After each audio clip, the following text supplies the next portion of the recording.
কোনোভাবেই না। মন করেন না কেন? ভিন্নধর্মী গল্প নির্মাণে তার বেশ সুনাম রয়েছে।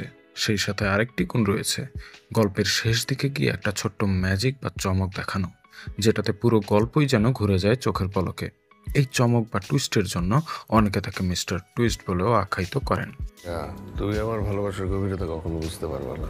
নুরু ভাই, তিনি সময়ের তরুণ জনপ্রিয় নির্মাতা ভিকি জাহেদ। ছোট পর্দায় এখন পর্যন্ত ভিকি জাহেদ উপহার দিয়েছেন বেশ কিছু থ্রিলারধর্মী নাটক, ওয়েব ফিল্ম, যেগুলো পেয়েছে তুমুল দর্শকপ্রিয়তা।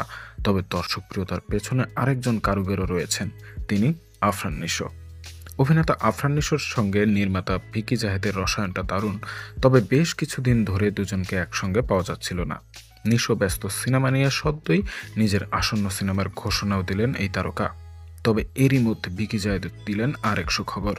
গত সোমবার ভিকি বললেন শিগগিরই নতুন সিরিজে পাওয়া যাবে দুজনকে। ভিকি আরও বলেন, নিশো ভাই বললেন অনেকদিন দুজনের কাজ হচ্ছে না, একটা সিরিজের গল্প ফাঁদতে আলোচনা করে সব চূড়ান্ত করলাম। দাগি ছবির শুটিংয়ের পরই নাম ঠিক না হওয়া সিরিজটির শুটিং করব।